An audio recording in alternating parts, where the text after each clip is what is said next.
Hello, everyone, and welcome back to another episode of Teens for Business. Today, we have a very special episode here with our guest, Dr. Ryder from APF. She's the CEO, and she's going to share some of her experiences and expertise with us. I'm Jackie. I'm Ivan. I'm Jack. I'm Kylan. So, Dr. Ryder, thank you so much for joining us today. Just to give a little quick introduction, and then you can talk a little bit more about yourself. But Dr. Ryder is currently the CEO of APF, and she has a lot of experience with many different fields, such as marketing, tourism, information technology, and obviously psychology. So is there anything else you'd like to say about yourself? No, I think that just about covers it. Yeah, I came to the American Psychological Foundation from teaching at Penn State. So came directly from academia into industry, and I've been having a really, really good time. Yeah. Could you tell us a little bit more about APF? Sure. So APF is a psychological grant-making foundation. The majority of what we do is offer money to graduate students and early career psychologists to conduct psychological research. We also have programs that will give scholarships or fellowships, awards, those kinds of things, but primarily we do research grants. Right, that sounds interesting. And so just to transition a little bit into psychology and the intersections of business, as our podcast is focused on Teens for Business. Why did you decide to major in psychology? You know, when I was young, we moved around a lot. My family did. And we lived in a lot of different places all across the country. And it always struck me how different people were in different areas. And so I think I liked psychology mostly because it helped me to understand how and why other people act the way that they do. And I liked that feeling that I could understand why people were doing the things that they were doing. And that's pretty much why I chose to end up in psychology. I actually started out majoring in business, but I found that I really just had a passion for psychology. So I always went back to it. So finally I decided that that was going to be my degree. And since you're the CEO of APF, does having this extensive experience in psychology become useful, especially in leadership? Yes, I think that it does. Although I think that psychology honestly can help anybody because it helps you to understand other people, and it also helps you to understand yourself once you realize the different ways that you became who you are and your motivations for actions and other people's motivations for actions. And you realize all of those things, how they come together to predict what people are going to say or do and what yourself is going to say or do. I think that's helpful for everybody. So I think it's helpful in business because of that.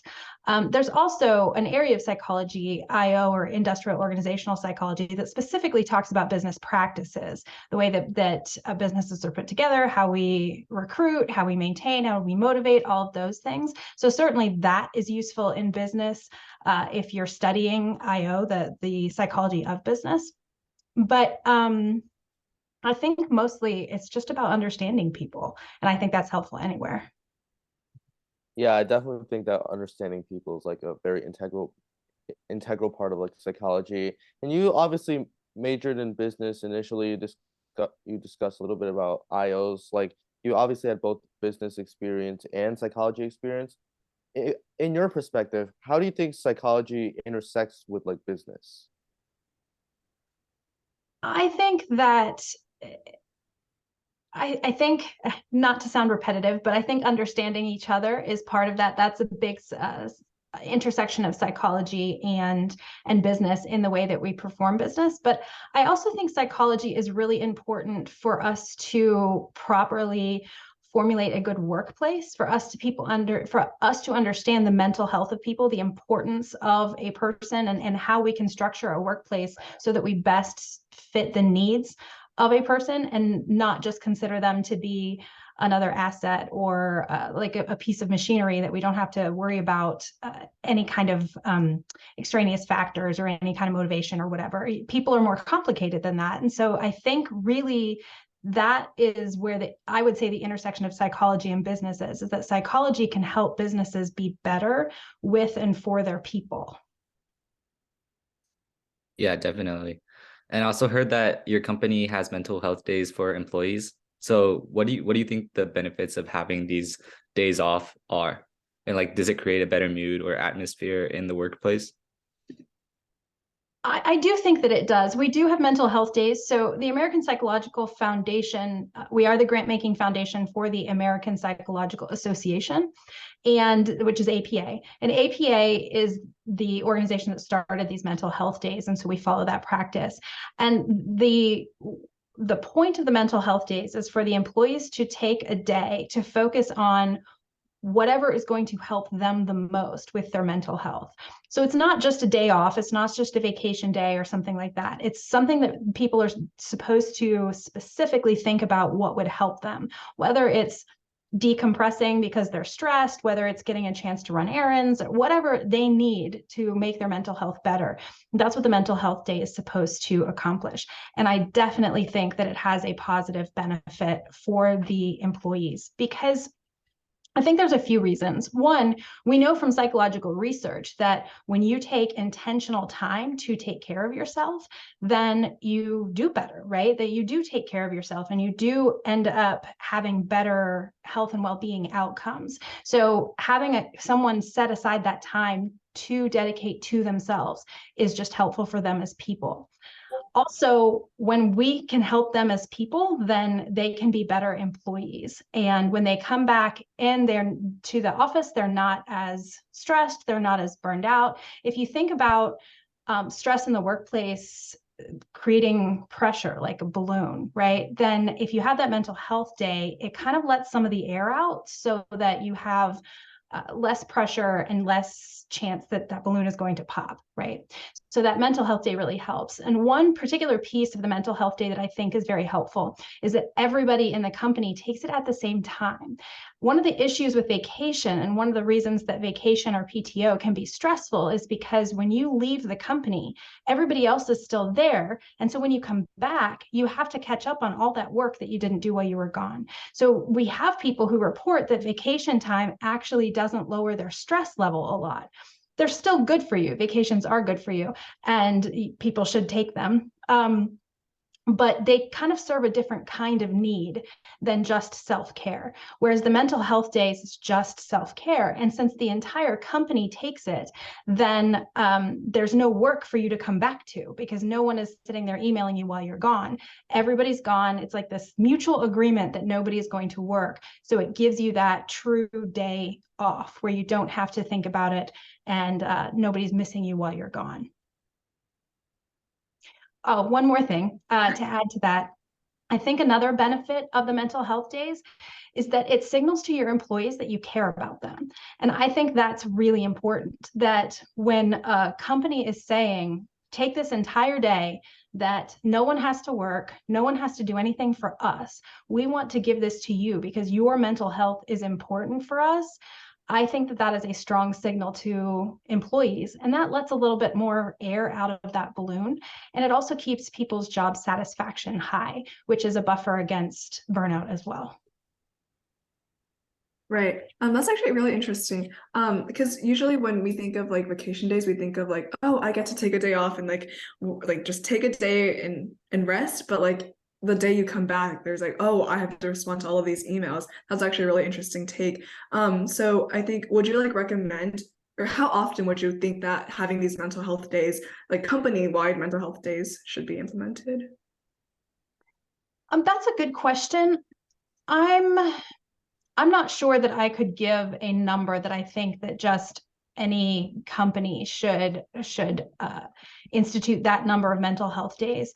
I think it has a lot to do with how stressful your workplace is. Is this a high pressure workplace where people have to perform a lot or achieve a lot, and so their stress burden is high? If you perceive your stress burden is high, then you might want to have more mental health days. But if the stress burden is low and you don't see people heading toward burnout, or if you feel like people are adequately able to engage in self-care without the mental health days, then maybe you have fewer. So I think it really comes down to really understanding your employees and realizing where they are and how they're doing and how they're functioning within your workplace. And then that can help you kind of assess how many mental health days you should offer, and any of the circumstances surrounding mental health days. Yeah, just adding on to that, like I've actually never seen a lot of companies have these mental health days. So like what other kind of psychological things should businesses start changing, which can also help the productivity of their business and help their employees enjoy their jobs better? And why and what challenges might be present to making those changes? Like because there's so many companies in the world, but there's like so few that actually have like these healthy kind of standards.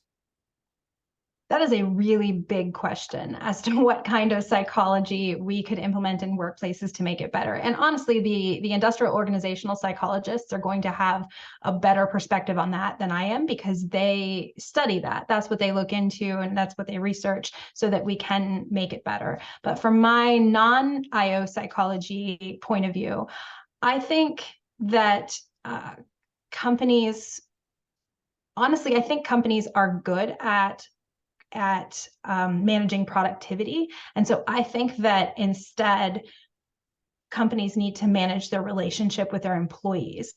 I think they think a lot about productivity, and instead they need to think about their employees themselves. What are their needs? What do they actually need to be able to do their job? I think a really good example of companies versus employees that's happening right now in the news, you see articles flying around, is this question about work from home, right? Are we working from home, or are we going into the office? And there's actually a really substantial debate about that, because there's a lot of health and well-being things that happen for employees when they get to stay home. They have better work-life balance, more time with their families. They can be healthier in the way that they work. They don't have to commute, all of those things. But there's also benefits for people to go into the office. People who go into the office tend to actually be happier with their jobs. They tend to have more investment in the company. And so there can be positive things about going to the office too, even when the employees don't realize that they do better when they go into the office, right? So it's this problem that has a lot of different sides to it. There's a lot of different variables to what is the answer about, should we stay home? Should we go into the office? Should we do a little bit of both? And right now, it feels like a lot of people aren't listening to the people who are talking on the other side. They're just sort of saying, this is what I want. And I think that psychology could really help us to understand that everybody has a perspective. It's not the evil corporation versus the evil employees, right? It's everybody is just trying to make this work together. And so if we listen to what other people's needs are, and then we understand that the company is working in good faith as well, then I think that can really help. And I think psychology can help us with that, because it teaches us to take other people's perspectives and to realize that everyone might have a say in this, even though it might be different from ours. So that's one example. But honestly, I think there's a lot of different ways that psychology could intersect with business and with companies and help them to make their employees' lives better, which ultimately, if you make your employees' lives better, the company will be better as well, because your employees will have higher job satisfaction. They're more likely to stay in the employee. They're more likely to stay in their role. They're more likely to invest in the company. You have lower turnover, so lower investment in having to hire and train people, all of those things. So I would encourage companies to specifically look into that, hire consultants or talk to IO psychologists to come do an evaluation of your company and where you actually could benefit from some psychological training or psychological practices. Yeah, that's very interesting. Now we're gonna go back to what you'd like talked about regarding like mental health, and we're gonna like take that into the perspective of like school. So what are some of your recommendations for students who are suffering through like high workloads and like high stress levels with school and like everything else that they balance? That's I think also a good question. I think my first recommendation would be to really take stock of where you are in that moment. If you're suffering from a high workload or high stress, or you feel like that your ability to function is being impacted, then look for the resources that are available to you. If you have a school psychologist that you can go talk to, or if you have someone, anybody, your parents, a family friend, somebody that you can talk to about that can help you kind of touch base with what is a good expectation. Because I think one of the things that happens when we get under a lot of pressure is that we kind of lose sight of what is a reasonable expectation of ourselves and our time. And if you can talk to somebody about, hey, this is what's going on and I feel really overwhelmed, that person can help you to understand, kind of reflect back to you so that you can see the reality of your situation, to say, am I asking too much of myself? And is this something I really can handle or I can't? And what should I do about it? And then once you've figured out if this is a reasonable expectation or not, then you'll know which direction you need to go. If it is a reasonable expectation and you're struggling to handle it, then that, I would say, means that you should look into some strategies of how you can manage that situation. So for example, you can think about anything that is causing you to have a heightened emotional response. Because if you have a heightened emotional response to something, it's going to feel harder. So you can look at all of the things you're doing and saying, oh, this one thing, I just get really upset about that. And then help to manage those emotions, which will make everything feel less overwhelming. So I would say if you look at, kind of assess all the activities you do and find out where that overwhelm is coming from, you can help to analyze that. But if it's the other way and you realize that this is not a set of reasonable expectations, that you are being asked to do too much because of whatever, your extracurriculars, your course load, your own personal expectations, the expectations of others, if you are really asked to be doing too much and those expectations aren't reasonable, then it's not a good idea to just push through. Because if you just push through, you can suffer burnout too. And it feels like it feels like people don't realize that kids in school, young kids, teenagers, anybody can also suffer burnout. That feels like something that happens to people when they go in the workplace. But that's not true. It can happen in school as well. So if you're suffering under unreasonable expectations, then you really need to take stock about what in your life should be kept and what should not be kept. And it doesn't just mean looking at what about your life is going to give you the best future, or what about your life is going to give you the best return when it comes to success or college or anything like that. I'm not talking about those distal goals. It means looking at your life and seeing what of your needs are being met, right? Are you so overwhelmed because you have no time to engage in any kind of social activity? Social activity is a need. So if that need is being met, then it's possible you won't feel so overwhelmed if you could just trade one extracurricular out for something that is going to help you to be social, right? And then that need gets met and you don't feel so overwhelmed. So taking stock of what it is that you're doing and figuring out what needs you have that are and aren't being met can help you to understand what you need to stop doing. Because if you run into that burnout, then you're not going to be able to do anything, right? So that's not going to help you. So you want to make sure that you are setting yourself up in the best way for success right now when it comes to what you need and what is going to help you as a person, not just help you in your future goals. And I think, again, talking to somebody about that can help you to understand what those needs actually are and what in your life is helping you move toward that and what is keeping you away from it. Yeah, I agree. I think that's very important. But I think another part of it is like, what do you think schools can be doing better to kind of also help students with their mental health, alleviate stress? Because I know a lot of schools, especially where I live in the Bay Area, there's so many like competitive high schools, especially with like college applications, and like the stress levels of these students are very high. So what do you think like schools can be doing better to also help out in a way?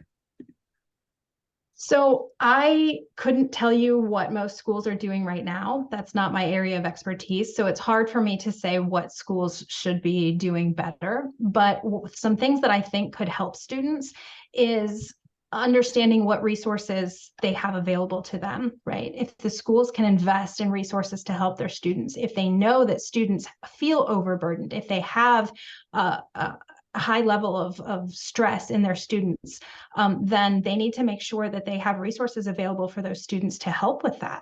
And whether that means the school itself invests in those resources, or whether they make information available to parents so that parents can invest in those resources. But I think schools have a responsibility to manage the stress load that they are putting on their students. And so if they are in touch with their students and they realize that stress load is too high, I think that they should do something about that. And I think that comes down to the resources, making sure that there is a psychologist or a counselor that people can talk to, and not just one counselor for 3,200 kids or something like that. That's what happened when I was in high school. And of course, that was, 25 years ago, but still we had, I think, 4 counselors in my entire high school. And if you wanted to talk to one, there was no chance. So not just functionally having those counselors there, but actually having people that students can talk to, or numbers that they can call, or something to connect them with those resources, I think is important. And if they're not in touch with their students so that they don't know that they're high stress load, well, then that's where they need to work. They need to work on being in touch with how their students are faring with their emotional needs. I also think that it's not particularly helpful for students or for school officials to think about what students used to need, or what classes students used to take, or how much load they used to take, or all of that. I think we get stuck in those ruts sometimes where we say things like, when I was in high school 25 years ago, this is what happened, without realizing that so much has changed since then. When we talk about the high stress load that is on students and young people in America right now, a lot of that comes from what we've gone through as a country from the past 3.5 years, right? So we are going to see a different level of stress in the high schoolers today than we would have 6 years ago, right? So I think that's why we need to be continually in touch with what's going on, making sure that we understand the student's experience, we understand what the student body is going through, and then having those resources available for those students to navigate those scenarios, and not just rely on the mechanisms we had in the past, or what the structure of the school as it used to be, but to continually be in touch. Yeah, that makes a lot of sense. Like having like this modern day students and like figuring out what students need today and not comparing it to like time ago. But yeah, that's all of the questions we have today. Thank you so much for coming. I know we had a couple extra questions at the end, but thank you so much for answering them. And we really learned a lot with a lot of your valuable expertise and answers. And I personally learned a lot. I learned about this whole new entire field of psychology, and like the more technical word for business psych. So thank you so much. And hopefully our audience learned a little bit more about that too. So thank you so much. It was absolutely my pleasure. Thank you. Thank you so much.